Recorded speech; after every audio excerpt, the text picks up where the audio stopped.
Gel. Gel gideyim magazinden bir şeyler alalım. Salam. Selam. Necəsiz? Yaxşıyam. Ne satırsınız? İyi şeyler, yaxşı şeyler. Kim ne satırsa desin. Mən iPhone 8, 17, PlayStation 5, Cəmi, belə fırlatma oyuncaq, içməli su. PlayStation çox saxta. Bir danışın.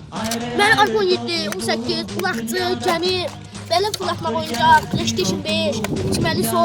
Ümit sen ne satırsan? Hər şey. Say ne satırsan say bilen. Bu da şey Adnan bilmesen Ümit. Telefon satıram deyinən. Sonra neler var başka? İstəyirsən Yok. Hele ki bakıram da bakıram. Sen ne satırsan Kenan? iPhone 7 satırım. Başqalarına telefon satırım. PlayStation 5 satırım, qulaqçı satırım. Bir də içməli su, bir də top. Şimdi hele bizden bir alışveriş edeceğim. Bir şey alacağım. Birinci büyükten başlayalım. Ben bu gemini istəyirəm. Ne şeydi? Bu? İmmat. 20 manat. Endirim yoktu sizde. Endirim nene 20'dir. Bir. Sağ olun. Ümit. Da buradakiler baha satır. Ben bu telefonu istəyirəm. Ne şeydi? Yazsana 20. 220 40. 220 40. Al sana 50 manat vereyim. Belki qaytar.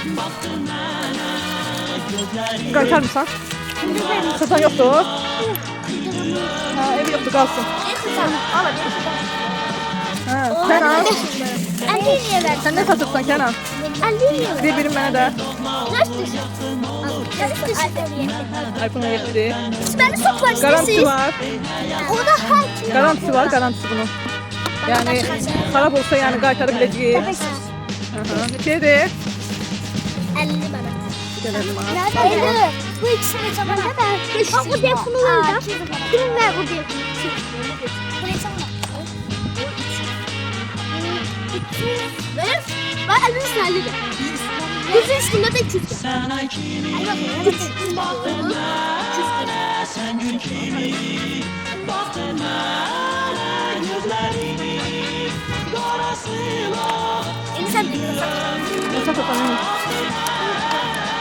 bu da şey Bakın bakın böyle fırlatlar. Bu ne şeydi Ümit? Bu balıcı turgudu ha? Omuzlara bakmak istedim. O almak istedim bir şeydi. Çok bahadır bir şeydi. Ne bilirsen de ben konuşmam. Sen kıymetindir. Hamsın. Ha, bir kıymetin diye veririm. Yok hamsın. Hadi kıymetindir de kıymetindir. Kıymetin. 900. 600. Aha. 40. Ne devam? Oo, 500 var. Verir. Al 500. 500. Ne hamsın? Allah iyi. Bunu sever. Bunlar ne düşünüyor? Tamam götür. Bütün pullarını sana verdim. Götürdüm. O da çok Sen al. Sen al. Neydi? Kızım. Kızım. Kilo mu var?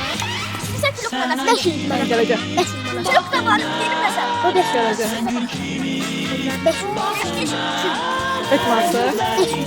500. Bu bakın ne kadar olmuş. 50 martı işte. Evet. Yok da. Alacağım. Ala be. Martı ne kadar? Tablet. Oo, güzel, çok güzel. sen de garibesin. Ey hayat sen de garibesin.